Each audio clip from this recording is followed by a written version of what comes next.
지금 회사를 그만두신 분들은 그나마 한 50대 중반 정도. 그런데 점점 퇴직 연령이 짧아지고 있는 거는 사실이에요. 실제로 퇴직 연령은 49세, 40대 후반이래요. 그런데 그건 회사에서 나오는 연령인 거고 실제 은퇴 연령, 본격적으로 내 노후가 들어가는 연령이 얼마나 봤더니 그건 70대 초반이라고 하죠. 사실 그거 20년 가까운 기간이 은퇴하지도 않았지만 일은 없고 대신에 버티긴 해야 되는 이런 상황이기 때문에 사실 그런 상황에서 우리가 뭔가의 대책을 지금부터 마련할 필요가 있다는 거예요. 지금 방송 보고 계신 40대 분들 그리고 또 50대 분이시라면은 발등에 불이 떨어진 느낌? 왜냐? 대출 이자부터 생활비, 자녀들 학원비, 보험료 들어갈 게 너무 많은 상황인데 이 정도 상황에서 월 한 50만 원에서 한 100만 원 정도 뭔가 노후에 먹고 살 걱정을 덜 수 있는 방법이 있을까요? 이것저것 다 하시느라고 사실 돈이 여유가 쉽지 않죠. 그런데 짬을 내고 틈을 내가지고 정말 50만 원, 100만 원 여유가 있다. 이러면 이걸 가지고 지금부터 연금 준비하셔야 됩니다. 자, 일단 할 수 있는 연금 중에서 가장 가성비 좋은 거 말씀드릴게요. 국민연금. 직장 다니신 분들은 월급에서 떼어가기 때문에 국민연금을 추가로 준비하기가 할 수가 없고 이미 다 내고 있는 거지 않습니까? 이건 뭐 어떻게 할 수가 없어요. 자, 그런데 배우자가 있잖아. 집에서 우리 집사람이 주부다. 그러면 주부들은 국민연금 납입 의무가 없기 때문에 안 냅니다. 그럼에도 불구하고 국민연금 내실 수 있거든요. 이거 임의가입이라고 할 수 있어요. 그거 얼마 내시는 거냐? 한 달에 9만 원만 내세요. 이거 얼마 안 되잖아요. 한 달에 9만 원씩 10년 내면 65세부터 20만 원씩 평생 받아요. 10년만 내도. 20년 내면 40으로 더블 올라갑니다. 최소가 9만 원이니까 거기서 내가 조금 더 납입할 수 있어 하면은 더 납입하지 마세요. 더 납입하면 가성비가 떨어져. 9만 원 내면 뭐 20만 원 나온다고 해가지고 뭐 20만 원 내면 40만 원 나오고 30만 원 내면 60만 원 나오겠지. 이 구조가 아니야. 국민연금은. 국민연금은 더 많이 낼수록 가성비가 떨어지는 구조예요. 그래서 더도 말고 덜도 말고 9만 원만 내라. 예, 그러면 낸 돈은 더블 받을 수 있다. 자영업자들은 이미 국민연금 보험료를 내고 있죠. 소득이 있으니까. 그래서 최소한의 돈으로 최대 효과를 내야 되는 것이기 때문에 국민연금을 이미 내고 있는데 더 낼 수 있다고 해서 더 내는 건 그렇게 바람직하지 않아. 가성비가 떨어져. 근데 안 내고 있는 사람이 있다면 혹은 적게 내고 있는 사람이 있다면 딱 9만 원에서 10만 원 정도의 국민연금 보험료를 더 내면 나중에 연금액이 올라가기 때문에 이런 부분에서 일단 대상이 있다면 반드시 한번 확인해 보시고 국민연금을 내실 수 있는 분들이 과거에 안 낸 경우가 있어요. 요거를 추후 납부도 할 수 있습니다. 어쨌든 높은 금액은 하지 마시고 최소의 금액으로 국민연금을 준비해서 확보하는 것이 내가 가진 돈으로 가장 가성비 좋게 연금 만들 수 있는 방법이에요. 요즘에 국민연금 못 받을 수도 있다고 하던데 그래도 이걸 계속 이렇게 하는 게 맞을까요? 국민연금 기금이 고갈돼서 못 받을 것 같다라고 제도가 그렇게 가고 있지 않습니까? 충분히 그 불안에 대해서는 이해를 하지만 지금도 이제 여러 가지 개혁안을 통해서 풀고 있는 것이고 설령 기금이 고갈된다고 해가지고 연금을 못 주진 않을 거예요. 좀 적게 주겠지. 그걸 위해서 지금 이제 개혁을 하고 있는 거잖아요. 이런 경우가 있어요. 국민연금은 못 받을 거라고 생각하면서 내 부동산은 10배가 뛸 거다. 주식은 오를 거다라고 생각하는 거예요. 잘못된 생각이에요. 만약에 대한민국이 국민연금을 주지 못할 정도의 사회가 되면 여러분 부동산도 똥값 됩니다. 주식도 바닥이에요. 우리가 모든 것을 이야기할 때 극단적인 가정을 하고 해버리면 답이 안 나와. 그 다음에 이제 개인연금 준비하는 것 중에서 연금 계좌, IRP나 연금저축이 있고 그 다음에 비과세 연금보험이 있어요. 자, 이 두 가지 중에서 우리가 선택을 해야 될 필요가 있습니다. 연금저축 IRP는 연말에 세금 환급받는 효과가 큽니다. 대신에 운용을 내가 알아서 해야 돼. 운용을 잘하면 수익이 나지만 운용을 못하면 손실을 볼 수도 있습니다. 반대로 비과세 연금보험 같은 경우에는 납입할 때 세제 혜택은 없어요. 대신에 연금 탈 때 세금 없이 받을 수 있는 것이고 그리고 이 비과세 연금보험은 지금 나와 있는 상품 구조로 봤을 때 연금 운용 수익이 확정돼 있어. 높은 건 7%, 8%까지도 나와 있습니다. 대신 조건이 있습니다. 반드시 연금으로만 받아야 된다는 조건이 있거든요. 그걸 잘 보시면서 선택할 필요가 있습니다. 내가 스스로 좀 금융에 대한 이해도가 높고 내가 투자해서 운용을 해가지고 더 높은 수익을 낼 수 있다. 이런 분들은 세액공제 받으면서 연금저축 IRP를 운용을 잘 하셔가지고 한 달에 3, 40만 원씩만 불입을 해도 연수익률 7%, 8%만 내가 꾸준하게 낼 수 있으면 그러면 사실 이 돈 가지고 원금에 대해서 2배, 3배 이상을 만들 수 있는 겁니다. 쉽지는 않겠지만 저는 뭐 사실 이걸 추천해드리지는 않으나 어쨌든 뭐 할 수 있으면 그렇게 하셔서 하시는 거고 다만 내가 해보니 나는 좀 주식엔 잼뱅이더라. 괜히 했다가 똥손이야. 내가 사는 것마다 떨어져.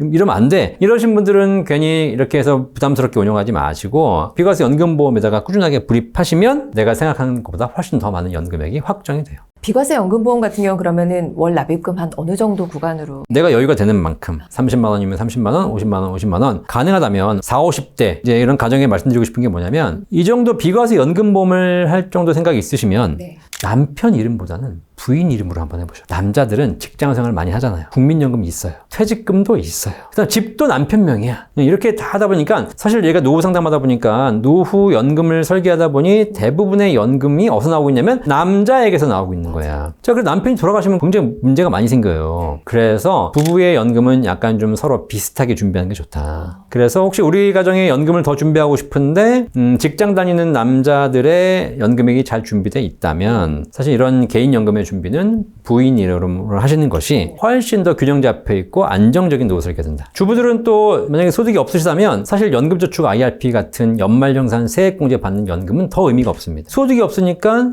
낸 세금이 없고 연금저축을 가입해봐야 돌려받는 세금이 없는 거죠. 대신에 비과세 연금보험은 올해 소득공제 세액공제 안 받다 하더라도 연금 탈 때 세금 없이 받을 수 있으니까 누구에게나 좋은 것이니까 준비해보시면 도움이 될 것 같아요. 그렇다면 퇴직금이나 이런 걸로 노후 자금으로 한 1억 정도 있다. 이런 분들 같은 경우는 연금을 보통 이제 어느 정도 좀 받을 수 있다라고 말씀해 주시나요? 이때부터 고민이 시작되는 거야.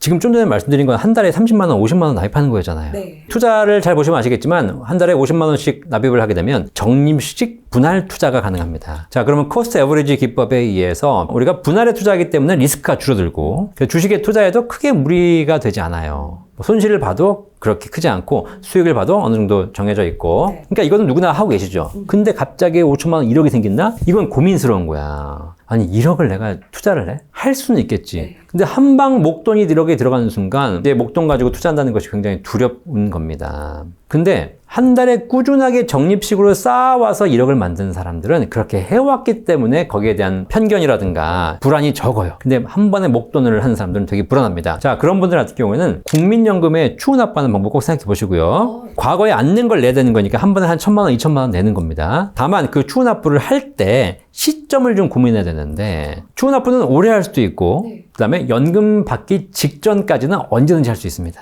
내가 50세야. 그러면 지금 할 수도 있고요. 64세 12월에 할 수도 있어요. 물론 일찍 하시면 조금 더 유리한 건 있어요. 그런데 내가 1,000만 원이 있는데 이걸 가지고 지금 추후납부를 할까? 말까 고민하는 겁니다. 근데 그걸 1,000만 원 가지고 국민연금에 추후납부할 수도 있고 그 1,000만 원을 내가 S&P나 나스닥에 투자해가지고 10년 동안 더 불릴 수 있는 방법도 있습니다. 그거를 우리가 한번 생각해 보면서 더 좋은 효과가 있다면 국민연금에 굳이 먼저 내야 될 이유는 없다는 거죠. 또 하나 뭐냐면 국민연금을 추후납부를 했는데 실제로 그런 경우가 있었어요. 추후납부 하시고 3개월 후에 돌아가셨어요. 자, 그럼 어떻게 되냐? 추후납부 하는 거는 연금 많이 받으려고 한 거지만 돌아가신 바람에 연금은 못 받고 유족연금이 지급되는데 유족연금이라는 것이 내가 받을 연금액의 한 60%밖에 안 나오고 그나마 유족이 있어야 돼. 근데 배우자가 있어야 되는데 만약에 배우자가 사별했거나 이혼했다? 그럼 없어요. 그럼 자녀한테 가는데 자녀는 25세 미만이어야 돼요. 어려야 돼. 50대, 60대면은 자녀가 이미 다 컸잖아요. 그러니까 사실 그렇게 되는 경우에는 추후납부하고도 한 푼도 못 받는 상황이 발생할 수도 있어요. 그 다음에 좀 연금 지금 개혁 이슈가 있지 않습니까?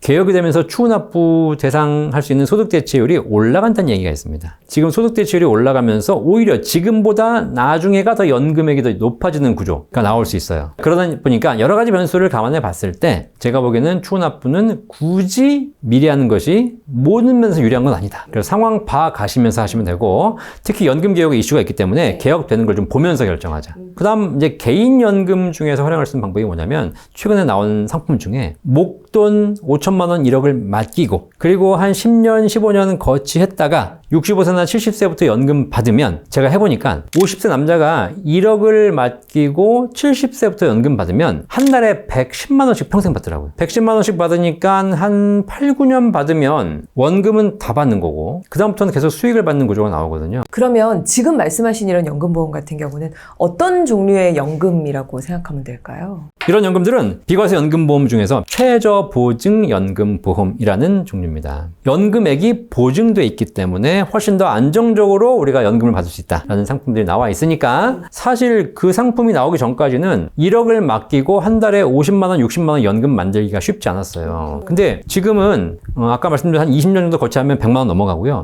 한 10년만 거치해도 5, 60만 원이 나오고 한 15년 거치하면 7, 80만 원 나오더라고요. 괜찮은 구조들이 나오고 있거든요. 그래서 여러 가지 다양한 지금 연금 솔루션이 나오고 있어요. 우리가 관심 없으니까 안 볼 뿐이지. 여러분들 연금에 관심 두시면 실제 굉장히 좋은 연금들이 많이 나오고 있으니까 찾아보시면 될 것 같고요. 이런 연금들은 사실 일단 연금액이 정해져 있어요. 그러니까 연금저축이나 IRP는 계속 말씀드리지만 이건 운용을 해야 되잖아요. 뭐 예를 들면 내가 엔비디아 무슨 뭐 테슬라 이런 걸 사는 것은 변동하지 않습니까? 그럼 오를 가능성도 있어요. 근데 이게 흔들린다는 것 자체가 힘들어. 그 손실을 볼 수도 있어. 근데 이런 비과세 연금보험들 지금 나와 있는 연금들 보면 1억을 넣어놓고도 손실 가능성에 1원도 없어요. 무조건 연금이 확정되어 있는 겁니다.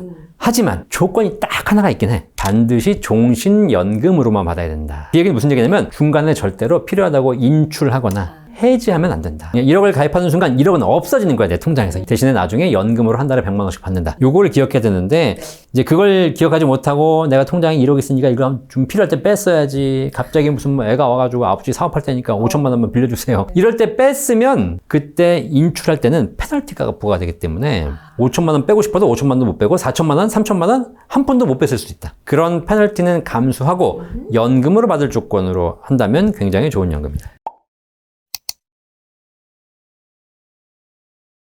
그러면 이 방법을 조금 추천해 주시고 싶은 연령층이 좀 따로 있으실까요? 추천은 모든 연령층에 다 하죠. 그런데 들리는 연령층이 있고 얘기해도 못 알아듣는 연령층이 있어요. 일단 20, 30대한테는 얘기 안 해. 어차피 지금 20, 30대 머릿속에는 그나마 엔비디아, 테슬라 들어있는 친구들은 다행이야. 다 뭐 들어있냐면 코인 들어있어, 코인. 내가 지금 코인 해가지고 100만 원 투자해가지고 뭐 10배, 100배 수익 나는 걸 목표로 하고 있는데 연금? 그런 경우는 사실 큰 의미가 없고. 그래서 추천이라기보다는 그만큼 내가 필요를 느끼는 연령층. 딱 40대 중반부터 50대, 60대 초반까지 이 연령층이 연금이 가장 많이 들리는 거고 지금도 방송 보시는 분들 아마 이거야 20, 30대는 보다 나갔을 거야 다 이미. 그만큼 내가 급해졌기 때문이에요. 하지만 급하지만 늦지 않았다. 지금도 방법이 충분히 많이 있다. 일본에서 굉장히 유명한 책인데 노후 파산. 노후가 되면 진짜 연금이 준비되어 있지 않고 이러신 분들은 큰 위기에 처합니다. 이 노후 파산이라는 것이 그냥 뭐 돈이 없는 사람들이 파산한다고 생각하시는데 그렇지 않아요. 일반 중산층 중에서도 굉장히 많이 파산합니다. 차라리 내가 저기 단칸방에 살면서 한 달에 30만 원 기초생활비 받고 사시는 분들 파산 안 해. 왜냐면 소비 자체가 낮아. 그러니까 그냥 있는 거 가지고 사시는 거예요. 근데 파산되는 게 뭐냐면 나는 평소에 한 달에 한 500만 원, 1000만 원씩 썼어. 그런데 은퇴하고 보니까 그만큼 안 들어와. 나는 한 달에 벌어들이는 소득은 100만 원, 200만 원도 안 되는데 500만 원, 1000만 원의 생활 패턴을 유지해야 돼. 얼마는 버티겠지만 시간이 지나면 파산하게 되는 것이고 이렇게 되면 더 큰 문제가 발생하는 거예요. 그래서 자기가 노후에 필요한 생활비를 한번 예측해 보시고 생활의 패턴을 노후에는 조금 줄이시는 것 이게 필요하거든요. 노후를 준비하는 데서 가장 중요한 게 지금 제가 연금 말씀드렸잖아요. 근데 연금보다 더 중요한 게 있어. 건강, 연금, 또 하나 더 있는 게 바로 뭐냐면 일을 준비하는 거예요. 노후에 진짜 행복하신 분들, 건강하게 사시는 분들, 그 다음에 진짜 레벨, 사회적인 지위를 잃지 않고 사시는 분들은 벤츠 타는 사람이 아니고 강남에 수십억짜리 집에 사는 사람이 아니고 노후에 자기만의 일이 있으신 분들이에요. 그걸 지금부터 준비하시는 거예요. 젊을 때 했던 그런 회사 다니는 이런 일 말고 진짜 내가 하고 싶었던 일을 하시면서 나만의 자긍심이 있으면 되는 거 아니겠습니까? 그것이 뭐 꼭 돈 버는 일이 아니어도 사회에 기부할 수 있는 일도 되고 뭐 재능 기부, 사회 봉사, 자원봉사 다양한 일이 있는데 그런 걸 하면서 나의 자존감을 높이고 사회에 기여할 수 있는 일 그런 일이 있어야지 진짜 행복하다. 그래서 제가 노후 준비에 대한 화두를 던져드릴 때 항상 하는 질문이 있어요. 당신은 평생 할 일과 평생 소득이 준비되어 있습니까? 이 질문에 네라고 답할 수 있어야 노후가 행복해지는 겁니다. 근데 우리나라의 노후 준비는 거꾸로 하고 있어요. 노후에 할 일이 있고 노후에 소득이 있어야 행복한데 노후에 퇴직, 일을 그만두겠다는 생각과 노후에 연금 없이 쌓아놓은 목돈으로 노후를 보내겠다. 이것이 노후를 고민해보지 않은 잘못된 결론이에요. 노후야말로 일이 필요하고 노후야말로 소득이 필요하다.